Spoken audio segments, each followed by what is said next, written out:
பயம், கவலை, அதே போன்று நோய் நொடிகள், மனிதர்களால் ஏற்படக்கூடிய சூழ்ச்சிகள், சோதனைகள், துன்பங்கள், இவற்றுக்கெல்லாம் திருக்குர்ஆன் அழகான பதிலை, நீங்கள் அதை எப்படி கையாள வேண்டும் என்பதை நமக்கு தெள்ளத் தெளிவாக சொல்லித் தருகிறது.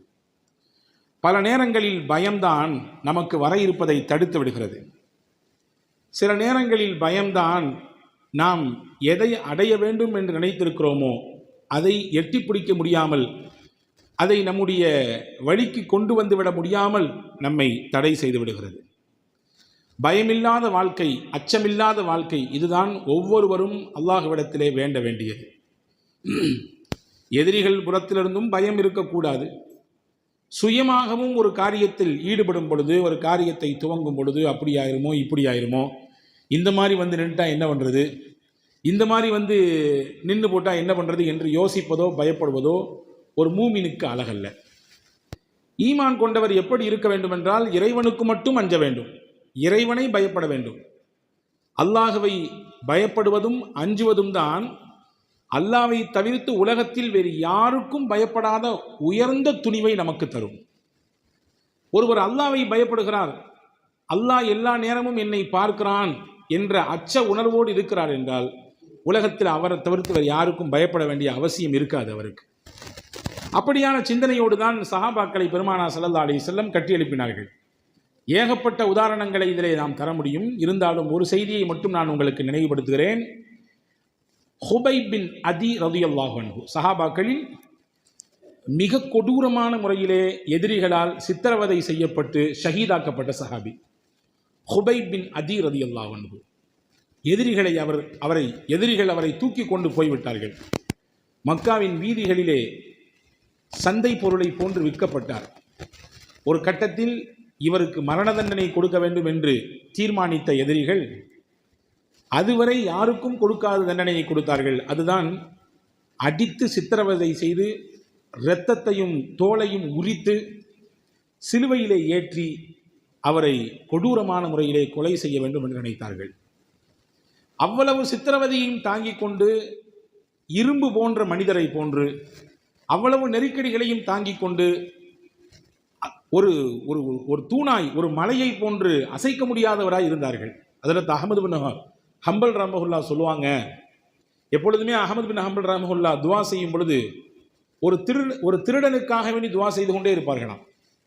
ஒரு நாள் அவருடைய மகன் கேட்டார், எல்லாரும் துவா செய்கிறாங்க, நிறைய பேருக்கு துவா செய்கிறீங்க, நீங்கள் பெரியவங்க, ஒரு குறிப்பிட்ட திருடனின் பெயரை சொல்லி அவருக்கு இறைவா நீ அருள் செய்வாயாக என்று துவா செய்கிறீங்களா, அப்படி என்ன அவருக்கும் உங்களுக்கும் கனெக்ஷன், அவருக்கு ஒவ்வொரு நாளும் துவா செய்கிறதுக்கு என்ன காரணம் அப்படின்னு கேட்கும் பொழுது அதற்கு அஹமது பின் ஹம்பல் ரஹ்மத்துல்லாஹி சொன்னாங்க, நான் ஒரு நாள் சிறையிலே அடைக்கப்பட்டிருந்தேன். எதற்காக வேண்டி அடைக்கப்பட்டேன் என்றால், திருக்குர்ஆன் அல்லாஹுடைய பேச்சுத்தான், அது குர்ஆன் கலாமுல்லாஹ்.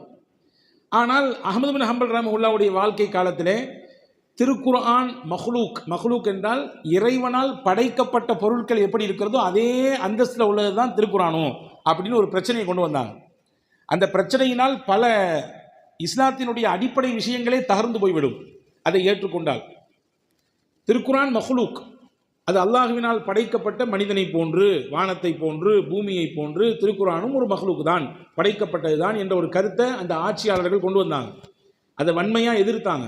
திருக்குர்ஆன் என்பது மஹ்லூக் அல்ல, அல்லாஹ்வினால் படைக்கப்பட்டது, அல்லாஹ்வுடைய வேதம், அல்லாஹ்வுடைய வார்த்தை என்று சொன்னதன் காரணமாக அஹமது பின் ஹம்பல் ரஹ்மத்துல்லாஹி சிறையில் தூக்கி வச்சாங்க. நீங்கள் உங்கள் கொள்கையிலிருந்து பின்வாங்கணும்னு சொல்லி. ஆனால் வாங்கவே இல்லை கடைசி வரை. ஆனால் ஒரு கட்டத்தில் ஒரு விதமான ஒரு தயக்க நிலை, ஒரு விதமான மனதினுடைய அழுத்தம். அப்போ அந்த சிறையில் இருந்த அந்த திருடர் சொன்னாராம், நீங்கள் ஏங்க பயப்படுறீங்க, நான் தைரியமாக திருடி போட்டே நான் பேசாமல் உட்காந்துருக்கேன் சிறையில். திருடிட்டு கொள்ளையடிச்சிட்டு இல்லாத தப்புலாம் பண்ணிவிட்டு நான் சிறையில் தைரியமாக இருக்கும் பொழுது நீங்கள் உண்மையை சொல்லிட்டு ஏன் பயப்படணும்? உண்மையில் இருக்கும்போது எதற்கு பயம் வர வேண்டும்? பயப்படாதீங்க, துணிச்சிடாதீங்க, இந்த உண்மை உங்களை காப்பாற்றும். நிச்சயமாக நீங்கள் பொய் உங்களுக்கு முன்னால் சரணடையும், உண்மைதான் உங்களை ஜெயிக்க வைக்கும், பயப்படாதீர்கள் என்று அவர் எனக்கு தைரியம் சொன்னார்.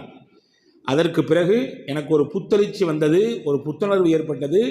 எனவே தான் அந்த தைரியத்தை அந்த சிறைச்சாலையிலிருந்து கொடுத்த அந்த திருடருக்காகவே நான் துவா செய்து கொண்டே இருக்கிறேன் என்று அஹமது பின் ஹம்பல் ரஹ்மத்துல்லாஹி சொல்லுவாங்களாம்.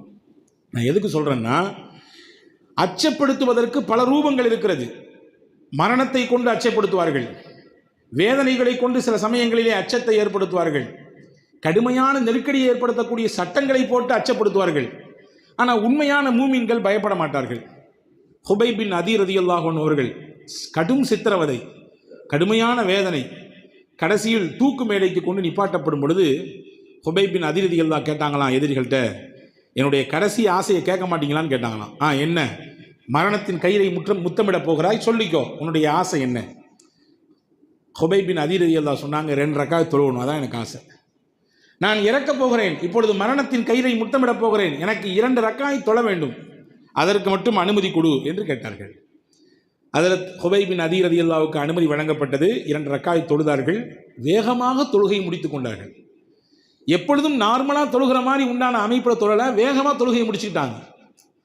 தொழுகையை முடித்ததற்கு பிறகு எதிரிகள் இருக்கிற பக்கத்தை நோக்கி திரும்பி சொன்னாங்களாமா, நான் ரொம்ப சீக்கிரமாக தொழுதுட்டேன், என்னைக்குமே இவ்வளோ சீக்கிரமாக தொழ மாட்டேன், நான் ராகத்தாக நிற்பேன், நீண்ட நேரம் ருக்கு செய்வேன், நீண்ட நேரம் சஜிதா செய்வேன், நீண்ட கிராத்துகள் ஓதுவேன் நிலையிலே.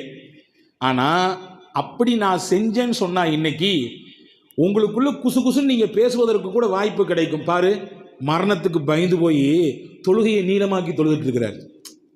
அவருக்கு மரண பயம் வந்து விட்டுச்சு, அவருக்கு தூக்க பார்த்த உடனே கொலவெறி பயம் வந்துடுச்சு. அதனால தான் தொழுகையை இன்னும் நீளமாக்கி தொழுகிறார். நீளமாக்கி தொழும் நேரம் வரை அந்த மரணத்தின் நேரம் கொஞ்சம் தள்ளி போகுமல்ல, அதனால தான் இவர் தொழுதுட்டு இருக்காரு. நீங்கள் பேசிடக்கூடாது, அப்படி ஒரு சிந்தனை உங்களுக்கு வந்துடக்கூடாது, அதுக்காண்டி தான் வேகமாக தொழுது முடித்தேன். இல்லைன்னு சொன்னால் இன்னும் நீளமாக தொழுவேன் நான் என்று சொன்னார்கள் ஹஜ்ரத் ஹுபைப் பின் அதீர் ரலியல்லாஹு அன்ஹு. இவருடைய உறுதியை பார்த்து கலங்கி போன, இவருடைய அச்சமற்ற சூழலை பார்த்து கலங்கி போன எதிரிகள் கடைசியாக ஒரு சந்தர்ப்பம் உனக்கு வேணால் கொடுக்குறோம், அதியே உனக்கு மரண தண்டனையிலிருந்து ஹுபைபே உனக்கு மரணத்திலிருந்து விடுதலை தந்துடுறோம், உன்னை நாங்கள் கொல்ல மாட்டோம், உன்னை எதுவும் செய்ய மாட்டோம், விட்டுறோம் உங்களே.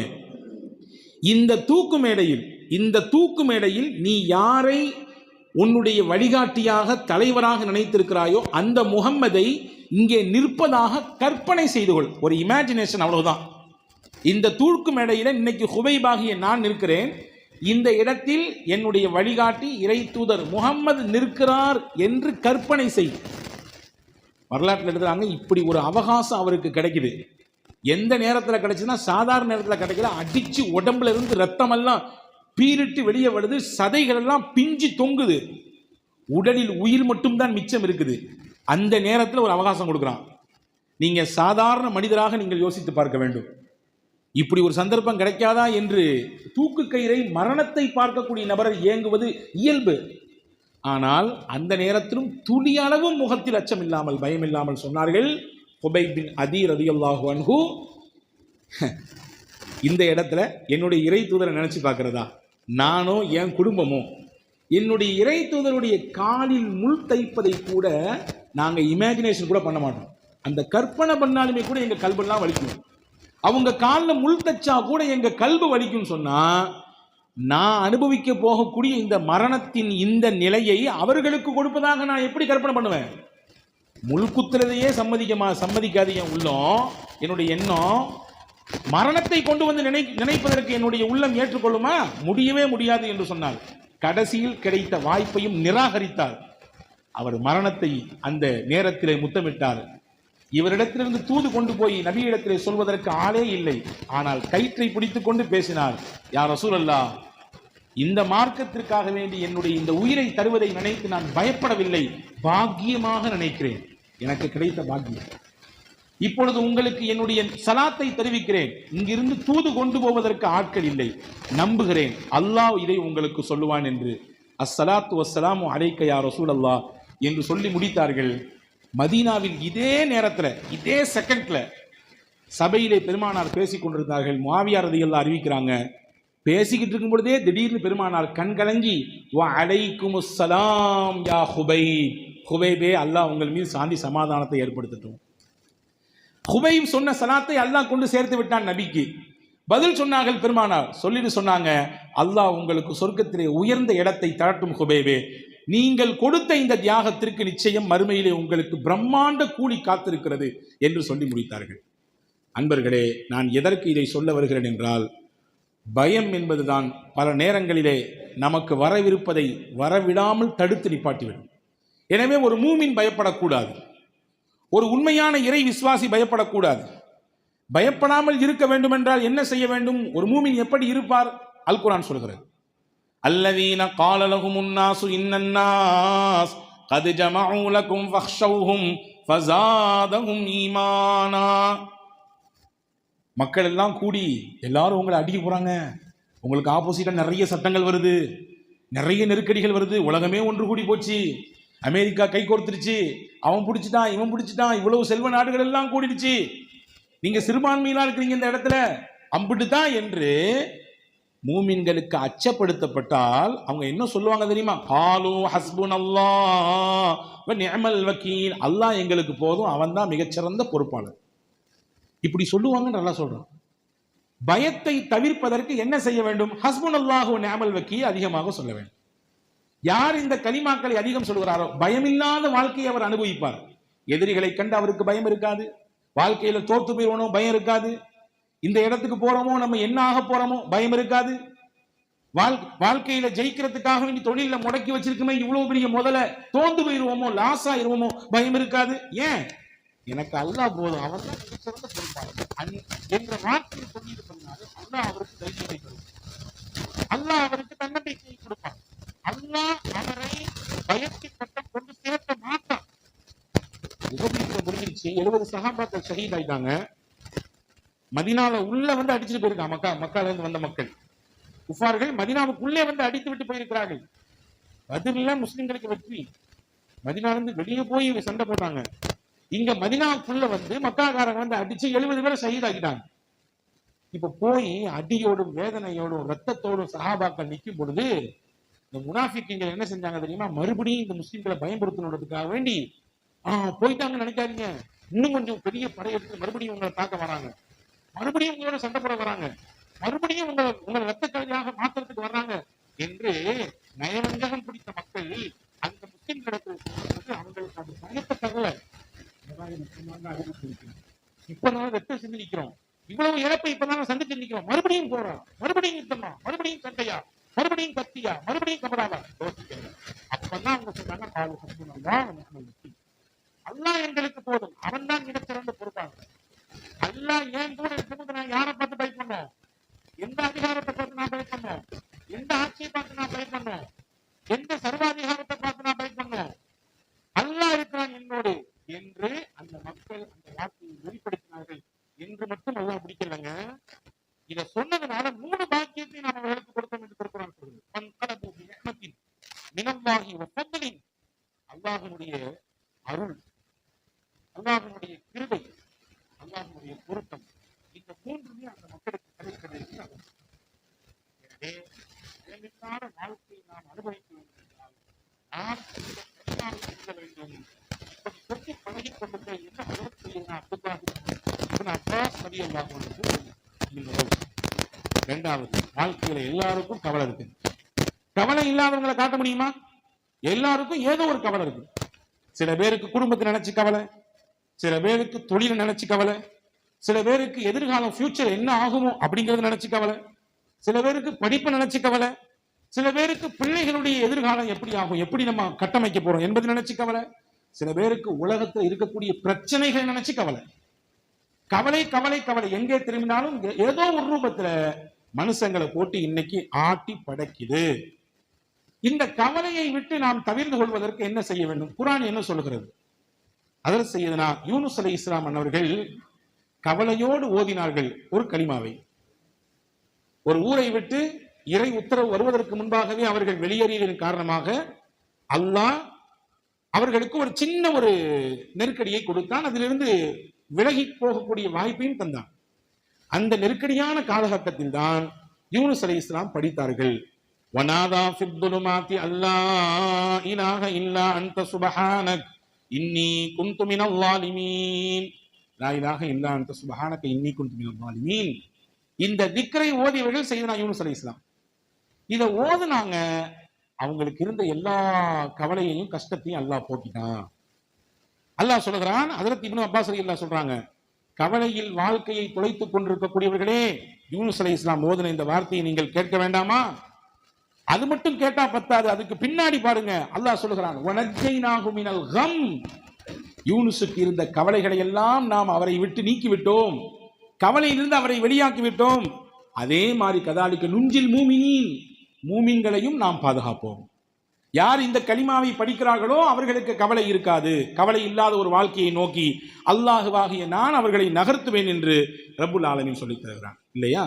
எனவே கவலையை மறந்து நிம்மதியை நோக்கி நகர வேண்டும் என்று நினைக்கக்கூடியவர்களுக்கு திருக்குர்ஆன் வழிகாட்டுகிறது, யூனுஸ் அலைஹிஸ்ஸலாமை நீங்கள் பற்றி பிடித்துக் கொள்ளுங்கள். நாம் என்ன கவலையில் இருக்கிறோம்?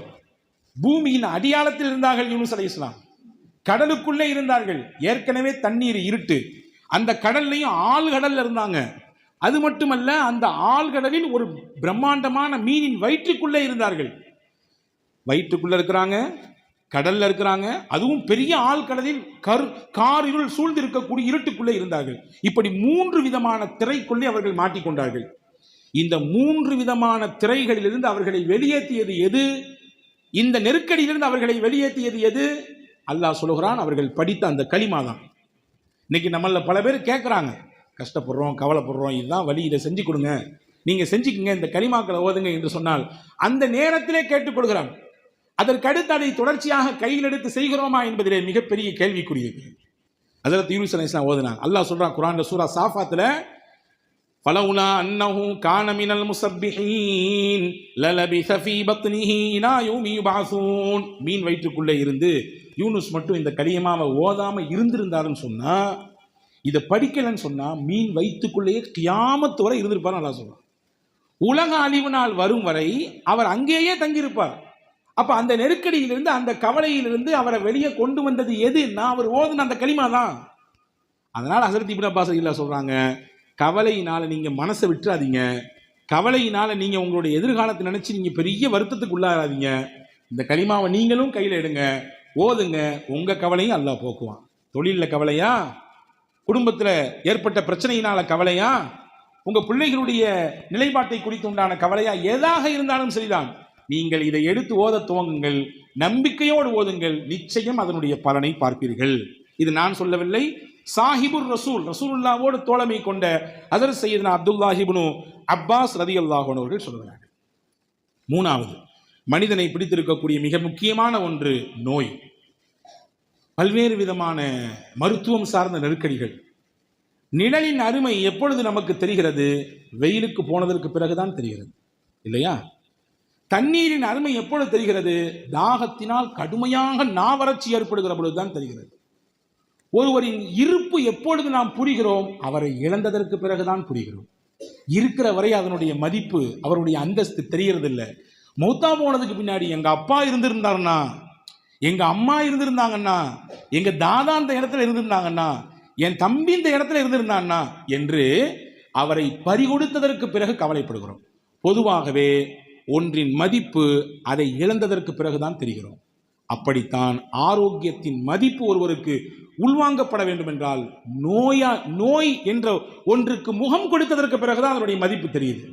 எனவேதான் ரசூலுல்லாஹ் சொன்னாங்க, உன்னுடைய நோய் மிகுந்த காலத்திற்கு முன்னால் உனக்கு கிடைத்திருக்கக்கூடிய ஆரோக்கியத்தை நீ ரொம்ப கிஃப்டா எடுத்து பயன்படுத்திக்கோ, ரொம்ப பெரிய பாக்கியமா நடத்து பயன்படுத்திக்கோ. எத்தனை மக்கள் நோயோடும் நொம்பலத்தோடும் மிகுந்த மன வலியோடும் வேதனையோடும் தன்னுடைய வாழ்க்கையை நகர்த்திக்கிட்டு இருக்கிறாங்க. சரி, நோய் வந்துச்சு, நான் அப்படித்தானா, அதுலேருந்து வெளியே வர முடியாதா? தீர்வே கிடையாதா? உண்டு. அப்படிப்பட்ட நோயோடும் நொம்பலத்தோடும் சிக்கி இருக்கக்கூடியவர்கள் எல்லாம் அய்யூப் அலைஹிஸ்ஸலாமை பாருங்கள். ஹஜ்ரத் இப்னு அப்பாஸ் ரலியல்லாஹு சொல்றாங்க, நீங்க எல்லாம் என்ன ஒரு ஜஸ்ட் ஒரு வருஷம் அல்லது 2 வருஷம் அல்லது வச்சுங்க, கூடுதலாக ஒரு 5 வருஷம் 10 வருஷம் படுக்கை இருந்திருப்பீங்களா? ஹஜ்ரத் அய்யூப் அலைஹிஸ்ஸலாம் 18 வருஷம் படுக்கையிலே கிடந்தாங்க. நோய்னா நோய், அப்படி ஒரு நோய். 18 வருஷம் படுக்கையில அவங்களால எந்திரிக்க முடியாது. குடும்பத்தில் இருக்கக்கூடிய மொத்த உறுப்பினர்களும் நாத்தம் அடிக்குது உங்க உடம்புல இருந்து, உங்களை நாங்க பார்க்க மாட்டோம், போயிட்டாங்க வெளியில. சொந்தக்காரங்கள்லாம் நீங்க ஊருக்குள்ள இருக்காதீங்க, வேண்டாம், அவுட்டருக்கு போயிருங்க. உங்களுடைய இந்த வாடை இருக்கிற துர்வாடை, உங்க உடம்புல இருந்து வரக்கூடிய அந்த கெட்ட ஸ்மெல்லு, எங்களால பக்கத்துல குடி இருக்க முடியல. நீங்க யோசிங்க, இந்த மாதிரி நோயில நம்ம சிக்கிட்டோமா? இந்த மாதிரியான ஒரு பெரிய மருத்துவத்துல ஒரு இளைஞர்ல நம்ம சிக்கிட்டோமா? ஊடும் உறவும் ஊருக்காரங்களும் துரத்தி அடிக்கிற அளவுக்கு உண்டான நோயிலையா நம்ம மாட்டிக்கிட்டோம்? கிடையாது. ஐயூப் அலைஹிஸ்ஸலாம் 18 வருஷம் அந்த மாதிரியான நோயில் இருந்தாங்க. மனைவிலாம் தெரிச்சுக்கிட்டு ஓடிடுச்சு. அவ்வளவு செல்வ செழிப்பாக வாழ்ந்தவர்கள், நல்ல வசதி வாய்ப்போடு வாழ்ந்தவர்கள், ஊர்ல பேரும் புகழும் இருந்துச்சு. பத்தாக்குறைக்கு அவங்க நபி வேற. ஆனா யாரும் ஏறெடுத்தும் கூட பார்க்கல. ஒரு அம்மா மட்டும் தான் கூட இருந்தாங்க. அந்த அம்மா பேர் தான் ரஹீமா. அந்த அம்மா மட்டும் தான் கடைசி காலம் வரை ஹஜ்ரத் ஐயூப் அலைஹிஸ்ஸலாமோடு இருந்தார்கள். 18 ஆண்டு காலம் அந்த நோயில இருந்த சமயத்திலும் கூட நம்பிக்கை தளராமல் அல்லாஹ்விடத்தில் கேட்டார்கள்.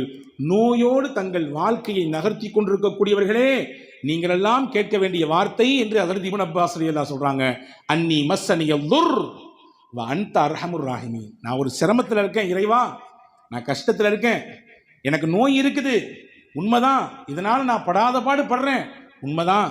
ஆனா நீ அர்ஹமுர் ராஹிமீன், நீ இரக்கம் காட்டுபவனுக்கெல்லாம் மிகப்பெரிய இரக்கசாலி. நீ உன்னுடைய இரக்கத்தை நான் எந்த தராசை கொண்டு அளப்பது? உன்னுடைய அன்பை எதை வைத்து நான் ஒப்பிடுவது? ஒரு தகப்பனுக்கும் பிள்ளைக்கும் இருக்கக்கூடிய அன்பாக நான் உன் அன்பை ஒப்பிட முடியுமா? ஒரு தாய்க்கும் ஒரு மகளுக்கும் உண்டான அன்பாக நான் அந்த அன்பை ஒப்பிட முடியுமா? கிடையவே கிடையாது. உன் அன்புக்கு நிகர் நீ மட்டும்தான், உன் அன்பு மட்டும்தான், வேற எதுவுமே நிகர வர முடியாது. அப்படிப்பட்ட அன்பாளனே, நான் நெருக்கடியில் இருக்கிறேன், கஷ்டத்தில் இருக்கேன், குடும்பத்தில் நிறைய பேருக்கு நோய், என்னுடைய நோயே என்னால் தாங்க முடியல, நீ இரக்கம் காட்டுறப்பே என்று ஐயூப் அலைஹிஸ்ஸலாம் கேட்டாங்க. எனக்கு ஷிஃபாவை கொடுன்னு கேட்கல, நீ ரஹமத்து உள்ளவன், அந்த ரஹமத்தை எனக்கு ஒரு பாகத்தை கொடுன்னு கேட்டாங்க. அல்லாஹ் என்ன சொல்கிறான்? அந்த வசனத்தினுடைய தொடர்ச்சியை பாருங்கள். ஃபஸ்தஜப்னா லஹு ஃபகஷஃப்னா பிஹி மின் துர். நாம் அவருடைய துஆவை கபூல் செய்தோம், அவருக்கு இருந்த சிரமத்தை, நோயை நீக்கி கொடுத்தோம். ரொம்பலாம் இல்லைங்க, சில நேரங்களில் அதாவது நோய் தெரியாமல், மருத்துவம் தெரியாமல் அங்கே சுற்றி இங்கே சுற்றி கடைசியில் ஏதோ ஒரு சின்ன டேப்லெட் ரிலாக்ஸ் கிடைக்கும் பார்த்தீங்களா? அதே மாதிரி 18 வருஷம் மருந்து இல்லாமல் சிரமப்பட்ட ஐயூப் அலைஹிஸ்ஸலாமுக்கு மொத்த நோய்க்கும் நிவாரணத்தை தந்தது ஒரு குளிர்ந்த தண்ணி. அப்படிதான், வேற ஒன்றும் இல்லை. அல்லாஹ் சொன்னா அந்த தண்ணி எடுத்து குடிங்க, அதிலேயே குளிங்க, எல்லாம் சரியாயிருந்தா. குடிச்சாங்க, உள்ள கொடுத்தாங்க, உள்ள இருந்த புண்ணெல்லாம் சரியா போச்சு. வெளியெடுத்து ஊத்துனாங்க, வெளியில எம்பிட்டு புண்ணு இருந்துச்சோ, எந்த புண்ணிலிருந்து வந்த துர்நாட்டம் முடியல, எங்களால இருக்க முடியாது, நீங்க போயிருங்கன்னு சொன்னாங்களோ, அந்த மொத்த புண்ணும் வெறும் தண்ணீர், அவ்வளவுதான். தண்ணீரை கொண்டு அல்லாஹ் நிவாரணம். ஹஜ்ரத் இப்னு அப்பாஸ் ரலியல்லாஹு சொல்றாங்க, ஐயூப் அலைஹிஸ்ஸலாம் கேட்ட துவா தான் நோயாளிகளுக்கெல்லாம் உண்டான துவா. அதை நீங்கள் ஓதுங்கள். அல்லாஹ் பின்னாடியே சொல்றான், ஃபஸ்தஜப்னா லஹு, அவருடைய துவாவை நாம் ஏற்றுக்கொண்டோம், அவருக்கு நாம் நிவாரணத்தை கொடுத்தோம். இது மூணாவது முக்கியமான விஷயம். நாலாவது மனிதர்கள் சந்திக்கக்கூடியது பிற மனிதர்களால் ஏற்படக்கூடிய இடைஞ்சல், பிற மனிதர்களால் ஏற்படக்கூடிய சூழ்ச்சி, பிற மனிதர்களால் ஏற்படக்கூடிய சோதனைகள். இது எல்லாத்துக்கும் உலகத்தில் முகம் கொடுத்து தான் ஆகணும். சரி, அப்படி இருக்கும் பொழுது நம்ம என்ன செய்யணும்? அதாவதுங்க, சில நபர்களுக்கு எப்படி உலகத்தில் வாழும் பொழுது ஏதாவது நல்லது செய்யணும், யாருக்காவது ஹெல்ப் பண்ணணும், யாருக்காவது வழிகாட்டணும், யாருக்காவது 4 நல்ல வார்த்தை சொல்லித்தரணும் அப்படிங்கிறது சில பேருக்கு பெரிய ஆமிஷனாக இருக்கும், தன்னுடைய வாழ்க்கையின் லட்சியமாக வச்சுருப்பாங்க. அப்படி ஒரு நாளைக்கு அவங்களுக்கு வாய்ப்பு கிடைக்கலன்னா எதையோ இழந்த மாதிரி இருக்கும். இன்னைக்கு எதையுமே நம்ம புதுசாக செய்யலையே, யாருக்கும் எதுவும் சொல்லி கொடுக்கலையே, யாருக்கும் ஏதாவது நல்ல விஷயத்தை அறிமுகப்படுத்தலையே, அது ஒரு இழப்பாக தெரியும். அப்படி சில நபர்களை அல்லாஹ் உலகத்தில் வச்சிருக்கான். அதுக்கு நேர ஆப்போசிட்டாக சில பேர் இருக்காங்க. யாருக்காவது இடைஞ்சல் தரலன்னா அவங்களுக்கு தூக்கமே வராது. யாருக்காவது ஏதாவது துன்பத்தை கொடுக்கலன்னா, எதையாவது 4 வார்த்தை யாரையாவது பற்றி பேசாட்டி அவங்களுக்கு படுக்கைக்கு போய் எவ்வளோ குளிரூட்டப்பட்ட அறைகளாக இருந்தாலும் உறக்கம் வரவே வராது, இல்லையா? நீங்கள் நபியினுடைய வார்த்தையை கவனிக்கணும். இங்கே தான் நாம அளந்து பார்த்துக்கணும், நம்ம எந்த கேட்டகரியில் இருக்கோன்றதை நாமே அளந்து பார்த்து கொள்ள வேண்டும். இப்னு மாஜால ஒரு ஹதீஸ் வருது, இன்ன ஹாதல் கைர ஹஸாயின், நன்மைகள் என்பது ஒரு மிகப்பெரிய பொக்கிஷம். அந்த பொக்கிஷத்திற்கு நிறைய சாவிகள் இருக்கிறது, நிறைய சாவி இருக்கு. ஒவ்வொருத்தரும் அவரவர்களுக்கு தக்கவாறு நன்மைகளுடைய சாவிகளாக அவர்களுடைய முடிந்த அளவுக்கு அந்த நன்மைகளை செஞ்சு கொண்டிருக்கிறாங்க. யாரையும் நாம் எப்பொழுதும் குறைந்து மதிப்பிடுதல் கூடாது. நீங்க நல்லா புரிஞ்சுக்கணும், நீங்க எப்படி பிறரை மதிப்பிடுகிறீர்களோ அப்படிதான் பிறருடைய உள்ளத்திலே நீங்கள் சிம்மாசனம் விட்டு இருக்க முடியும். நீங்கள் தாழ்வான கண்ணோட்டத்தோடு, குறை பார்வையோடு நீங்கள் மதிப்பீடு கொடுத்தீர்கள் என்றால் உங்களை குறித்தும் பிறருடைய உள்ளத்தில் அப்படியான மதிப்பீட்டைத்தான் அல்லாஹ் வைப்பான். அப்படிதான், இதான் சிம்பிள். அல்லாஹ்வின் தூதர் சொன்னாங்க, நன்மைகள் என்பது ஒரு மிகப்பெரிய பொக்கிஷம். அந்த நன்மைகளுக்கு நிறைய திறவுகோல் இருக்குது. சொல்லிட்டு ரசூலுல்லாஹ் சொன்னாங்க, ஃபதூபா லி அப்தின் ஜஅலஹுல்லாஹு மிஃப்தாஹன் லில் கைர் வ மிக்லாகன் லிஷர். ஒரு மனிதருக்கு நான் சுபசோபனம் சொல்கிறேன். யார் தெரியுமா அந்த மனிதர்? நன்மையின் திறவுகோலாக அவர் அல்லாஹ் ஆக்கிட்டான். தீமையை தடுக்கக்கூடிய தடுப்பான்களாக அவரை அல்லாஹ் ஆக்கிவிட்டான். அடுத்து சொன்னாங்க, ஃபவைலுன் லிஅப்தின் ஜஅலஹுல்லாஹு மிஃப்தாஹன் லிஷ்ஷர் வ மிக்லாகன் லில்கைர். தீமையின் திறவுகோலாக அவர் அல்லாஹ் ஆக்கிவிட்டான். நன்மையை தடுக்கிறவன் அந்த மனுஷன் ஆகிவிட்டான். என்ன செய்ய வந்த கேட பாருங்க. அவரும் நன்மை செய்ய மாட்டாரு, அவரும் நல்லதுக்கு உதவி செய்ய மாட்டாரு, அவரும் நல்லது நடக்கிறதுக்கு எந்த ஒரு துருமையும் எடுத்து போட மாட்டாரு. நன்மை நடந்தாலும் நடக்க விட மாட்டான், நன்மை நடந்தாலும் நடக்க விட மாட்டான். ரசூலுல்லாஹ் சொல்கிறார்கள், இப்படிப்பட்ட மனிதருக்கு வயல் என்ற நரகம் தான் இருக்கிறது. நாங்கள் சொல்லுவோம். அல்லாஹ் பாதுகாப்பானாக. அல்லாஹ் நம்மை நன்மையின் திறவுகோலாக அமைத்து தருவானாக, தீமையை தடுக்கக்கூடிய தடுப்பான்களாக அல்லாஹ் அமைத்து தருவானாக. அன்பர்களே, நீங்கள் புரிந்து கொள்ள வேண்டும், உலகத்தில் நீங்கள் எம்புட்டு தூரம் நீங்கள் முட்டி போட்டு உடைத்தாலும் உங்களை குறை சொல்வதற்கென்றே அல்லது குறை காணுவதற்கென்றே சிலரை அல்லாஹ் வைத்திருப்பான். நீங்க புரிஞ்சுக்கணும். நீங்க அதை பார்த்து மனசு தளரக்கூடாது. என்னப்பா இது, குடும்பத்துக்காண்டி எவ்வளவு தூரம் நான் வந்து கஷ்டப்படுறேன், ஏன் இப்படி நன்றி இல்லாம இருக்கிறாங்க, ஊருக்காண்டி எவ்வளவு உழைக்கிறேன், மஹல்லாவுக்காக வேண்டி எவ்வளவு தூரம் பாடுபடுறேன், என்னுடைய தெருவுக்காண்டி எவ்வளவு தூரம் நான் வந்து நல்ல விஷயங்களை முன்னெடுத்துட்டு போறேன், ஏன் இந்த மக்களுக்கு நன்றி அப்படின்னு சொல்லி நீங்க குறைபட்டு இருக்க கூடாது. நீங்க புரிஞ்சுக்கணும், இதனுடைய மனத்தத்துவத்தை உள்வாங்கிக் கொள்ள வேண்டும். நீங்கள் நன்மையை செய்வதற்கென்றே இறைவன் உங்களை தேர்ந்தெடுத்திருக்கிறான். அதை செஞ்சுக்கிட்டே இருங்க. யாரெல்லாம் குறைபட்டுக் கொள்கிறார்களோ, யாரெல்லாம் இடைஞ்சல் கொடுக்கிறார்களோ, யாரெல்லாம் நல்லதை செய்ய விடாமல் தடுக்கிறார்களோ, புரிந்து கொள்ளுங்கள், அவர்களை அதற்காக வேண்டி அல்லாஹ் வைத்திருக்கிறான். உங்களை நன்மையை செய்ய வைக்கக்கூடிய அல்லாஹ் தான் அவர்களை நன்மையை செய்ய விடாமலும் தடுத்திருக்கிறான். நன்மையை செய்யக்கூடியவர்களையும் குறை சொல்ல அல்லாஹ் வைத்திருக்கிறான். நீங்கள் இதை உள்வாங்கிக் கொண்டால் போதுமானது. பெருமானார் சொன்னார்கள், ஒரு ஹதீஸை நீங்கள் நினைவில் கொள்ளுங்கள், யார் உங்களிலே பெரியவருக்கு அவருடைய வயதை கருத்தில் கொண்டு அவருக்கு உதவி செய்கிறாரோ, அல்லாஹ் அவர் வயதாகும் பொழுது இவருக்கு உதவி செய்யறதுக்கு அல்லாஹ் ஆட்டோமேட்டிக்காக ஆளை கொண்டு நிப்பாட்டுவான். இவருக்கு உதவி செய்யறதுக்கு அல்லாஹ் கொண்டு வந்து நிப்பாட்டுவான். நாங்கள் சொல்ல, அப்போ நாம் ஒருவருக்கு உதவியாக இருந்தால் நமக்கான உதவியாளரை அல்லாஹ் தேர்வு செய்து கொண்டு கொடுப்பான். இதுக்கு நேர ஆப்போசிட் கருத்தையும் உள்வாங்கிக்கணும். நம்ம ஒரு விஷயத்திற்கு இடைஞ்சல் பண்ணோம்னா, நம்ம ஒரு குடும்பத்தை வந்து ஏதோ ஒன்று சொல்லி வந்து அதை ஏதாவது நேக்கு போக்கில் மாற்றி விட்டோம்னு சொன்னால், நம்ம குடும்பம் அல்லது நம்முடைய நிலை கொஞ்சம் தாறுமாறாக மாறுவதற்கு வாய்ப்பு இருக்கிறது என்பதை நாம் உள்வாங்கிக் கொள்ள வேண்டும். எனவே உலகத்தில் மனிதர்கள் புறத்திலிருந்து இடைஞ்சல்கள் வரத்தான், நெருக்கடிகள் வரத்தான். என்ன செய்யணும்? குர்ஆன் என்ன தீர்வு சொல்லுது? ஃபிரௌனுடைய காலத்திலே ஈமான் கொண்டு அதனால் ஏற்பட்ட துன்பத்தின் சமயத்திலே அந்த ஈமான் கொண்ட மனிதர் சொன்ன வார்த்தையை குர்ஆன் சொல்லுகிறது. அப்படி சொன்னால் மனிதர்கள் எவ்வளவுதான் ரூம் போட்டு யோசிச்சு இடைஞ்சல் பண்ணணும்னு நினைச்சாலும் அந்த இடைஞ்சலுடைய ஒரு கால் பாகம் கூட உங்க பக்கத்தில் வராது, உங்க கம்பெனிக்கு பக்கத்தில் வராது, உங்களுடைய நிறுவனத்துக்கு பக்கத்தில் வராது, உங்களுடைய தொழிலுக்கு பக்கத்தில் வராது, உங்களுடைய பக்கத்தில் கூட நெருங்காது. என்ன சொன்னார் அவர்? குர்ஆனில் அல்லாஹ் சொல்கிறான், வ உஃபவ்விது அம்ரி இலல்லாஹ். என் விஷயம் எல்லாத்தையும் நான் அல்லாஹ்ட்ட ஒப்படைச்சிட்டேன். என் விஷயம் எல்லாத்தையும் நான் அல்லாஹ்ட்ட ஒப்படைச்சிட்டேன். எனக்கு சொந்தமானது இல்லை. என் தொழில், என்னுடைய வருமானம் எல்லாம் அல்லாஹ் கொடுத்தது. அவன்கிட்டே நான் கொடுத்துட்டு ஒப்படைச்சிட்டேன். அல்லாஹ் நீ பார்த்துக்கோ ரப்பே, அவ்வளோதான், முடிஞ்சிருச்சு. எவ்வளோ சூழ்ச்சி பண்ணுறாங்க, சுற்றி நடக்குது, தெரியதான் செய்யுது, வீட்லையே தெரியுது, சொந்தத்திலே இந்த மாதிரி நடக்குதுன்னு தெரியுது. ஆனால் இது எல்லாத்தையும் நான் உன்கிட்ட கொடுத்துட்றேன், நீ பார்த்துக்கோ, கண்காணிச்சுக்கோ. சிசிடிவி கேமராக்கள் கண்காணிக்காத விஷயத்தை அல்லாஹ் என்கின்ற மகத்தானவன் அவன் கண்காணித்து விடுவான், துல்லியமாக கண்காணித்து விடுவான். எனவே உன் கண்காணிப்பில் விட்டு விடுவேன், நீ பார்த்துக்கோ. இந்த வார்த்தையை சொன்னால் போதுமானது. அல்லாஹ் சொல்கிறான், இதை அவர் சொன்னதினாலே ஃபிரௌனுடைய புறத்திலிருந்து ஏற்படக்கூடிய மொத்த சூழ்ச்சியும் அல்லாஹ் மாற்றினான். ஃபவகாஹுல்லாஹு ஸய்யிஆத்தி மா மக்கரு. அல்லாஹ் சொல்கிறான், அவர் இந்த வார்த்தையை மொழிந்ததினாலே அவருக்கு ஏற்பட இருந்த மொத்த தீங்கையும் கஷ்டத்தையும் அல்லாஹ் தடுத்து நிப்பாட்டினான். எனவே உலகத்தில் இந்த 4 விதமான நெருக்கடிகள் வரத்தான். அதை வருகிற பொழுது எப்படி எதிர்கொள்ள வேண்டும் என்கின்ற அழகான பாடத்தை, பக்குவத்தை ஹஜ்ரத் சாஹிபுர் ரசூல், ரசூலுல்லாஹ்வுடைய அருமை தோழர் ஹஜ்ரத் அப்துல்லாஹி இப்னு அப்பாஸ் ரலியல்லாஹு அன்ஹு அவர்கள் இந்த விஷயத்தின் ஊடாக நமக்கு சொல்லித் தருகிறார்கள். எல்லாம் வல்ல அல்லாஹ் நம்முடைய வாழ்க்கையில் இருக்கக்கூடிய இந்த நெருக்கடியான காலகட்டத்திலே அல்லாஹுவின் தூதருடைய வழிகாட்டுதலின் பிரகாரம் வாழுகிற நல்ல தௌஃபீக்கை உங்களுக்கும் எனக்கும் எல்லா மக்களுக்கும் வழங்கியருள் புரிவானாக. ஆமீன். வாஹிர் தாவானில் அல்ஹம்துலில்லாஹி ரப்பில் ஆலமீன்.